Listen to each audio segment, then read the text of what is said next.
episode. Hello and welcome to episode 7 of our Hen Live.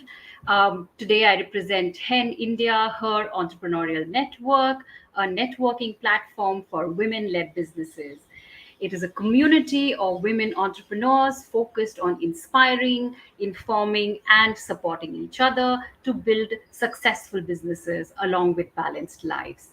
Isn't that something that we all want? Today, I have with me the very dynamic Pallavi Tyagi, the founder of 26 Tech. Hi, Pallavi. How are you doing today? I'm good, Gunjan. How are you? Fantastic. I'm doing great too.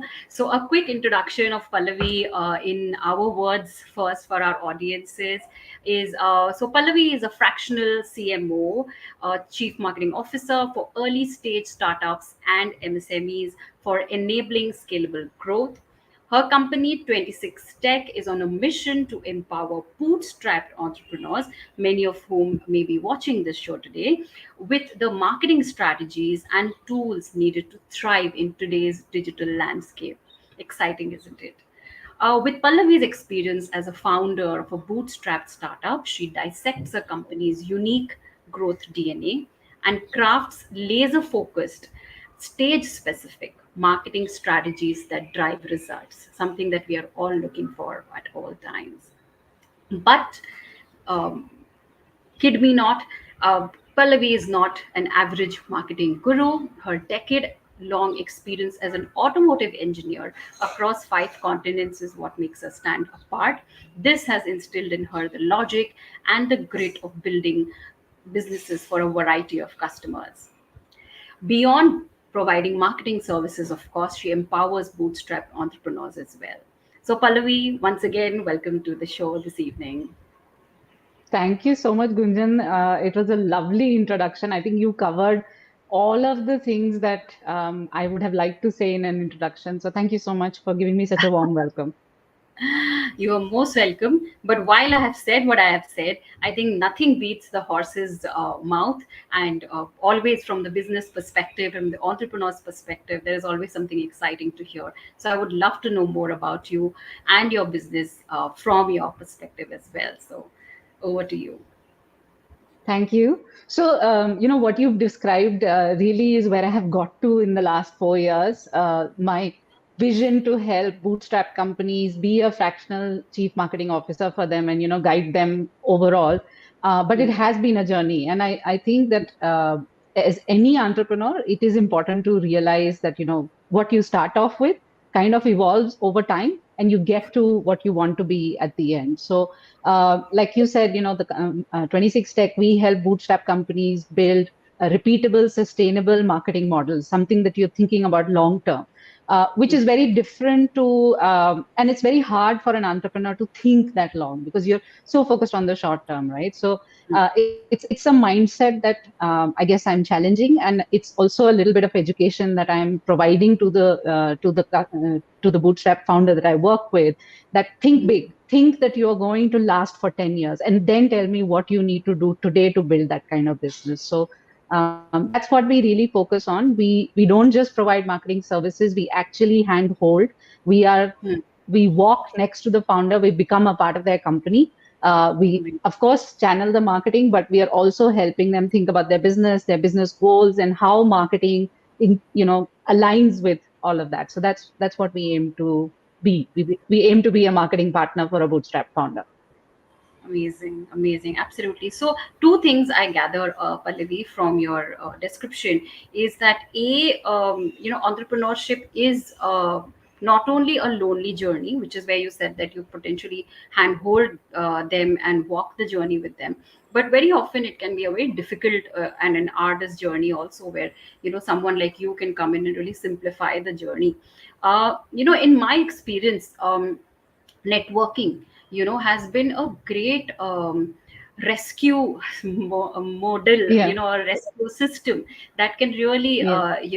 improve or elevate the opportunities that a company has. And I would love to know Hmm. from you, first of all, networking, your view on networking itself, and if networking, I'm sure it has benefited your business, but if and how it has benefited your business. Sure. So, see, for me, networking has almost always been digital.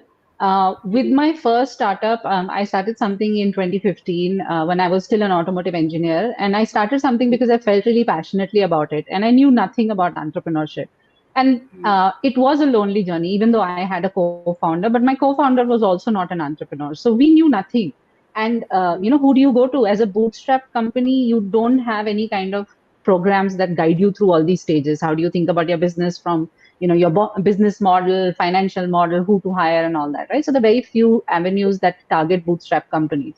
So mm, that's when I discovered the Hen Facebook group. And at that time, mm. I mean, some of the questions that you end up asking are really so mundane, and you might think that, oh, it's the obvious answer. How do you not know the answer to this question, that do you need a CA or not, or whatever the question may be.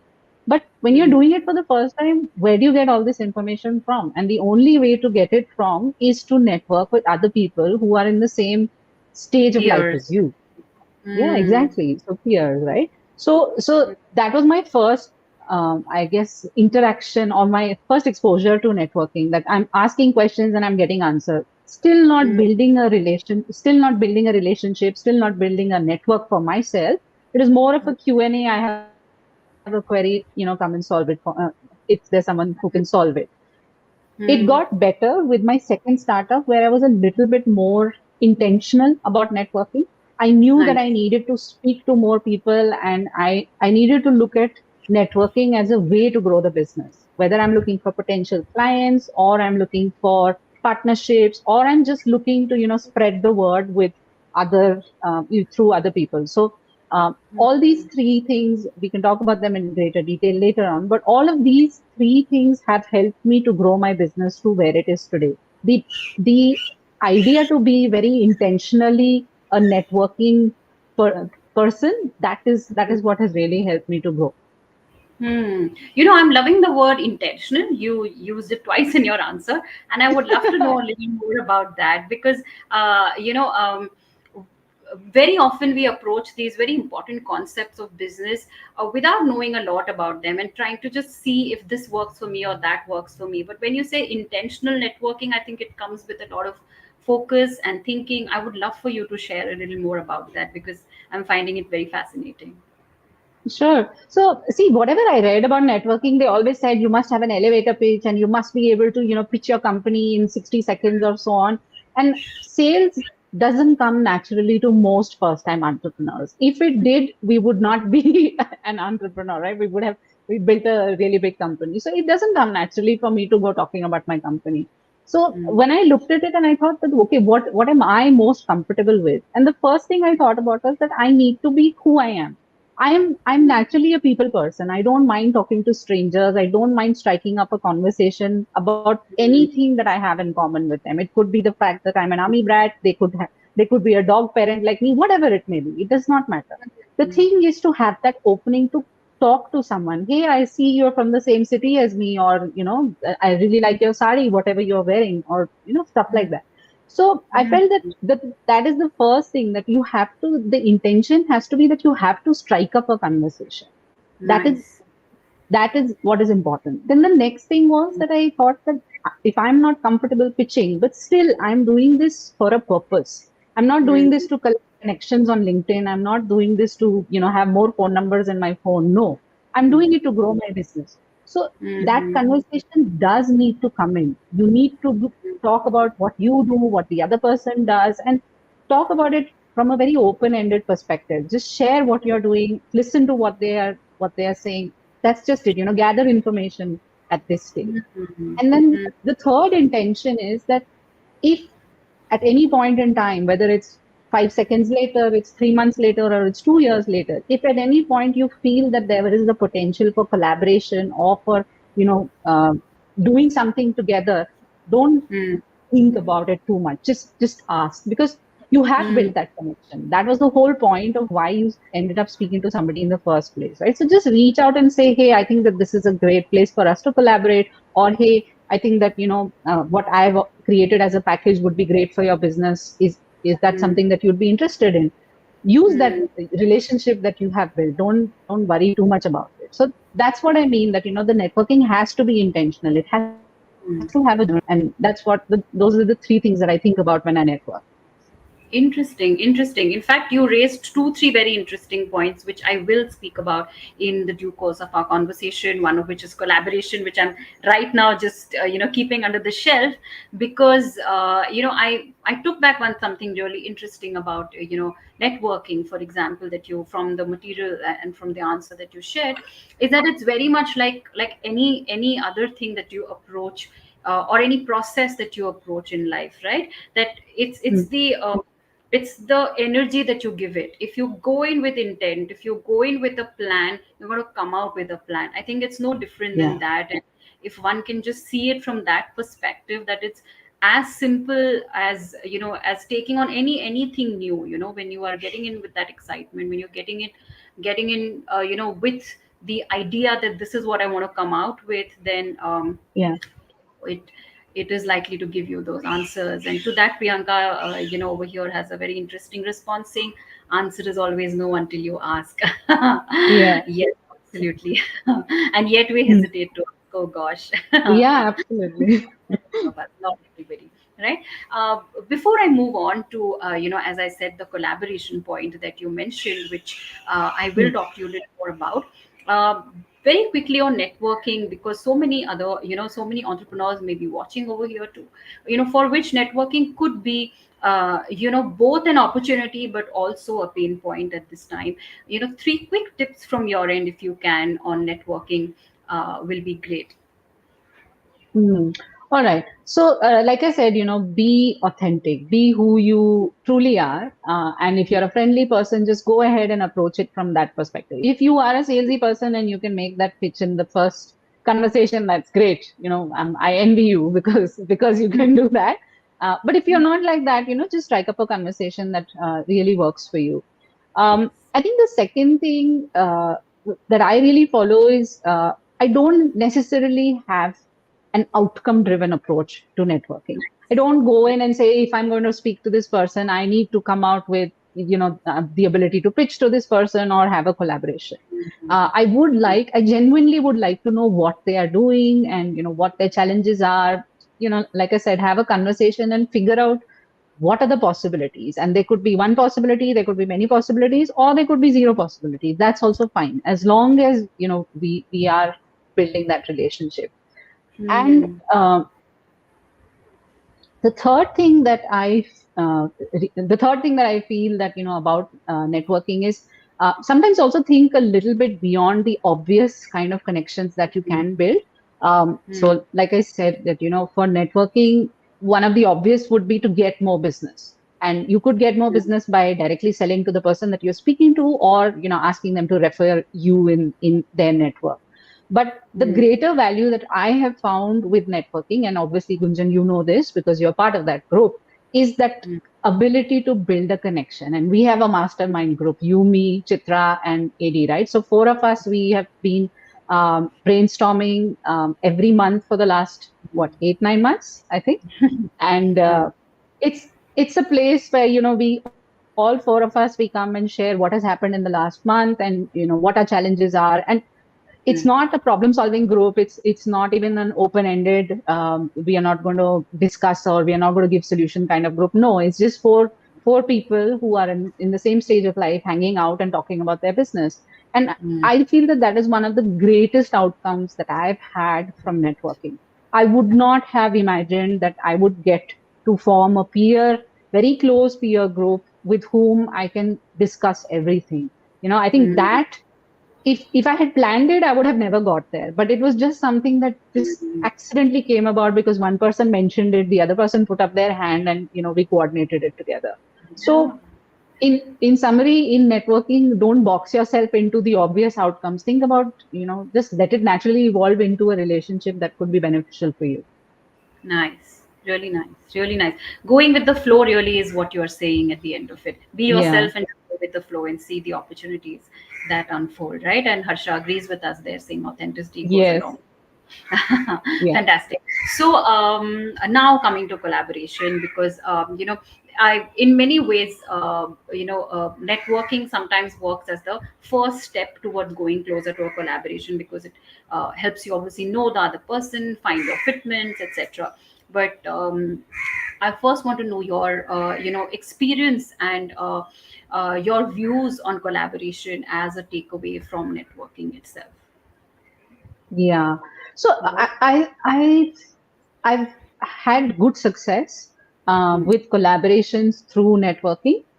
mm, And when I say good success, I've had good success in building a pool of people that I can collaborate with. I think right. that should be the outcome of networking, that you have a trusted group of people that you can collaborate with. The actual Right. collaboration comes about when you have a specific project and, when all of that aligns. But the outcome of networking is that you speak to a person who's a potential collaborator, you understand their values, and you feel like you can trust them.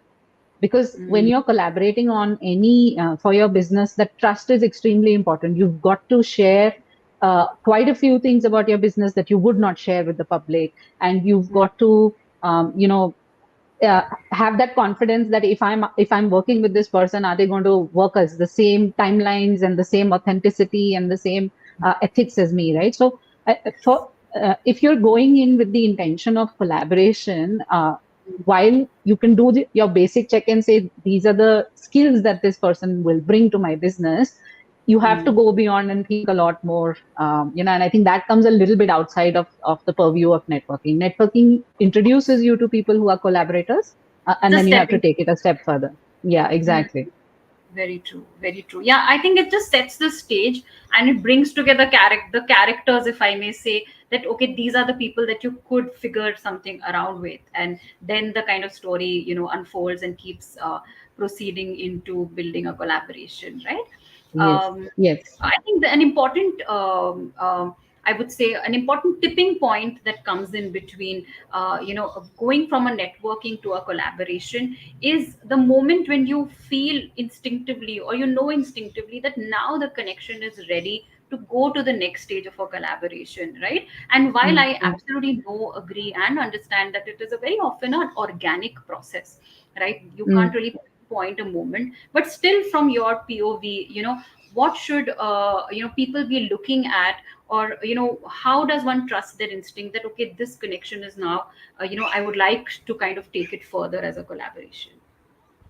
Yeah, I'm not, I don't know whether this would work for everyone, but I'm definitely a person who's very instinct driven. If I feel that the first interaction that I've had with a person has ticked all the boxes for me, that they've listened to me, they've shown me respect, and they've made an effort to understand what I'm doing, and I feel at an equal stage with them. That's for me the first thing that I feel that if then tomorrow we are working together, I don't want my voice to drown out. I want it to be um, An I want it to equal. be a true collaboration, right? An equal Mm, collaboration, exactly. So for mm, me, I think that I do trust my instinct a lot when I think about collaboration.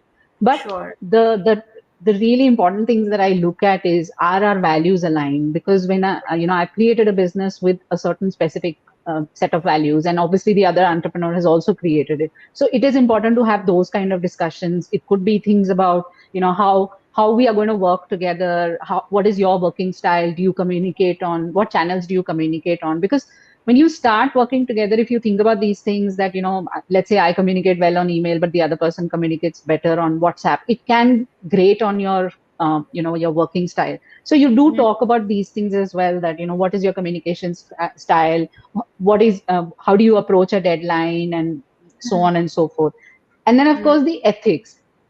mm, Again, mm. ethics, I'm not sure whether you would get a straight answer if you ask someone that, are you as ethical as me? But it comes about from the first point, right? That if you're able to trust them instinctively, then quite likely their ethics match. And then sometimes you work on a project together and you realize that maybe some part of that collaboration did not work. That's fine. True, But at true. least for the most part, you feel comfortable and confident about going into a collaboration because you've looked at a few of these things beforehand. I think it's a very subtle, nuanced thing as well in many ways, and one has to, not being like, essentially keep your eyes and ears open and try to read between the lines of, what is the Yeah, sense that you're getting through, what is the vibe that's coming through, right? And correct. that's where the founder's instinct really comes into play, right? Yeah. Amazing. Amazing. Okay, before we move on, I have an interesting question from Priyanka who says, any tips for introverts when it comes to networking and collaboration? I have an interesting answer, but before that, I would love to hear your POV. So I'm actually an introvert, but Hmm. I've been brought up in an Oh, environment where we I I can't am. believe. I know people think that I'm not an introvert, but no, I've been brought up in an environment where we've been taught to talk to everyone. And I think that that is the very important thing, that if you find a common thing to talk about with someone, then even Hmm. an introvert can strike up a really great conversation. So, Hmm. like I said, it can be the most basic things, which city you are from, or do you think, like, if sometimes if you're standing at a networking lunch and you're standing with some stranger and eating something, maybe you look at something and I say, hey, I really like this, what about you? That can be the starting point of a conversation. So it doesn't have to be something really grand or really intelligent, that you don't talk about the GDP or those kind of things. No, it's just about striking up a friendly conversation. And I think for introverts that is important to remember. Just pick a common thing and Hmm. start talking about that. Hmm. Absolutely. No, What is and your answer?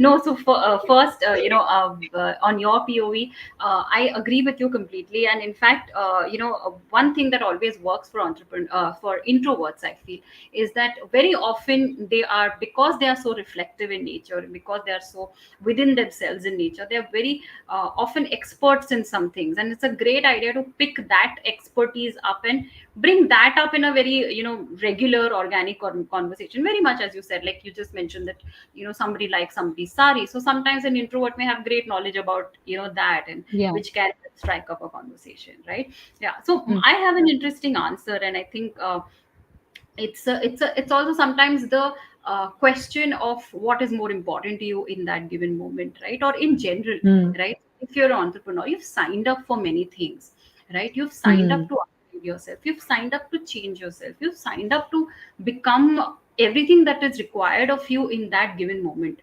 right? So mm, for example, I was never born a numbers person. I'm a very creative and, soft skills person, right? But I'm mm. learning the hard skills. I can't just say that I'm not a numbers person and not face it, because when I signed up to Yes. become an entrepreneur, I have signed up for a lot more things like that. Same, it's the same with introverts as well, right? If you are an introvert, sure, you can be your introvert when you are in a, personal space, but when you're in a professional space, if the requirement of the moment is that you open up and you share about your business and you talk about yourself, I think it's time to Mm. keep that introvert person aside and see what's important for your business for that point in time. No, I feel Yeah. that as entrepreneurs, we signed up for a whole lot of upskilling that we don't even realize, but at the end of Yes. the day, that's the journey, right? Yeah, yeah, that's true. Great. Okay. So, Pallavi, you spoke about three times about how you and me are also, um, Mm, uh, intersecting in many ways. One, of course, is through the group that you mentioned, and I think before I talk about the next thing, I would love to share a little bit about my business so that our audiences can understand that how and why we, continue to kind of intersect, and then we'll talk a little bit about that as well.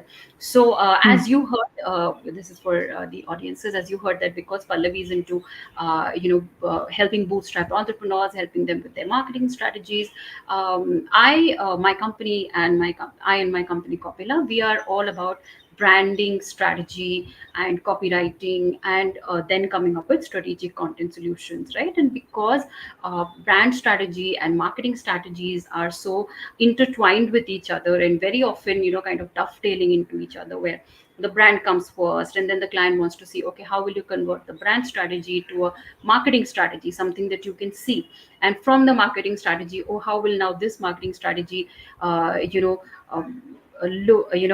unveil as in the form of, certain marketing collaterals and stuff, where again we come into the picture. So there are a lot of intersection um, that happens between us and our businesses, which are also some interesting common grounds that can happen and also help collaboration to happen, right? So Mm. surely I still remember, Pallavi, the our early meetings that we had, and Yeah. obviously from the same community, it was easier for me to you know come immediately start a conversation, right, rather than just Yes.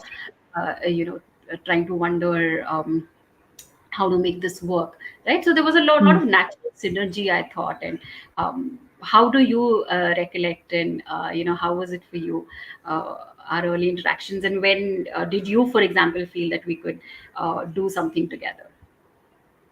So I think we spoke the first time maybe 2 years ago, or even longer than that. I don't remember.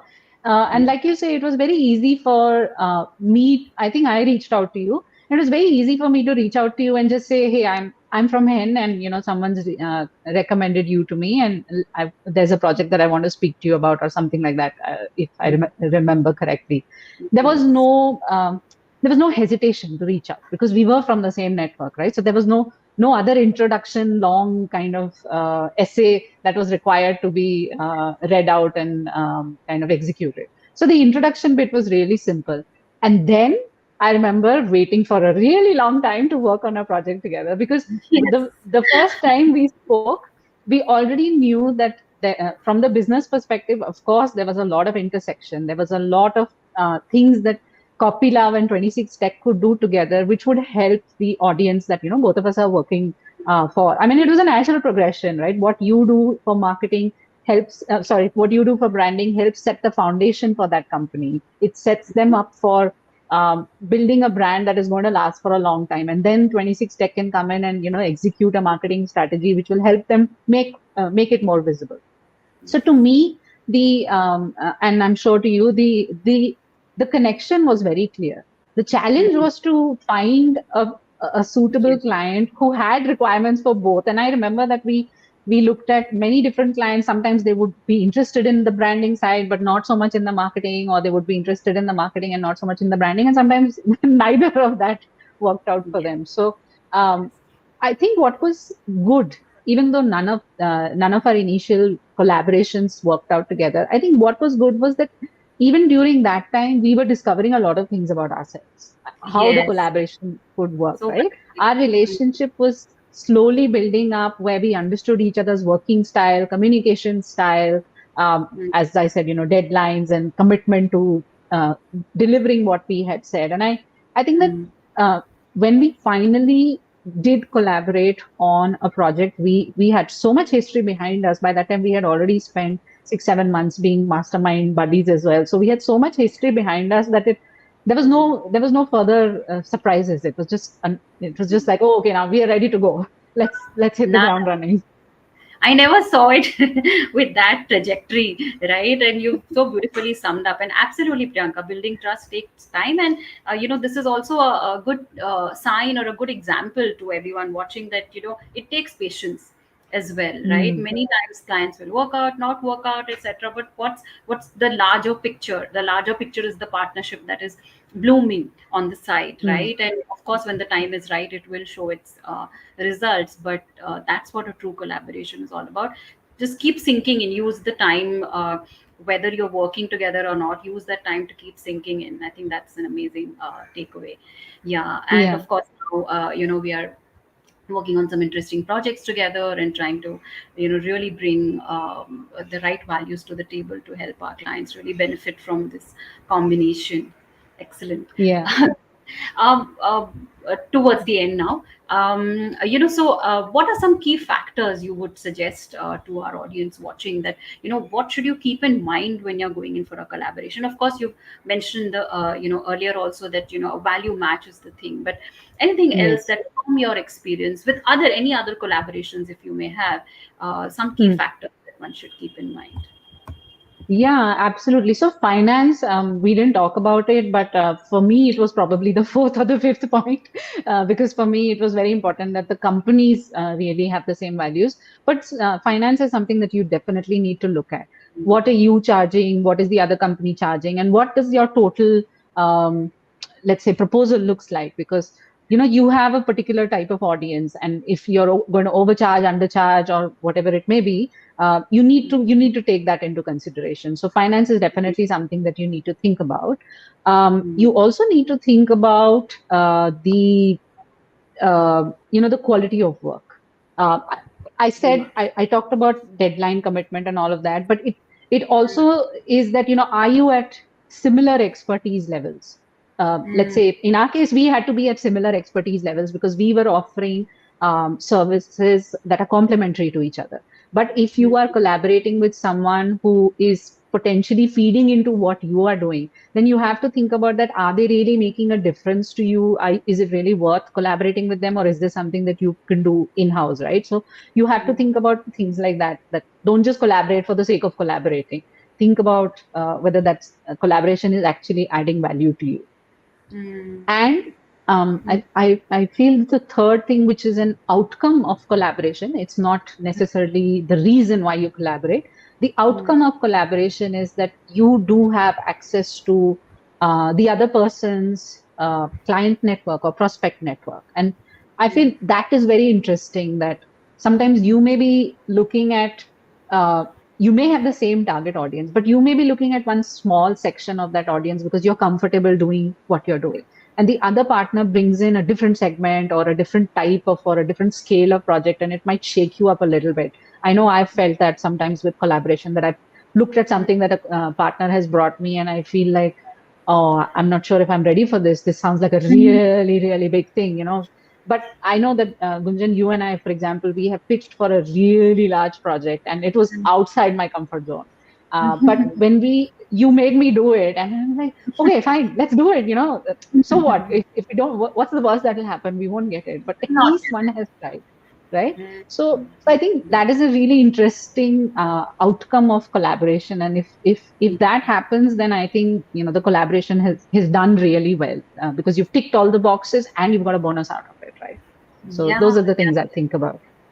Absolutely. In fact, when you say that, my own collaboration journey, apart from, of course, the collaboration that we have, so for the Hmm. past 10 years, we are a very micro niche company where we offer a very depth of a certain vertical, right? And to be able to offer larger or a larger bandwidth to our clients, of larger suite of services to our clients, we have to collaborate, or we like to collaborate with a whole bunch of Hmm. people.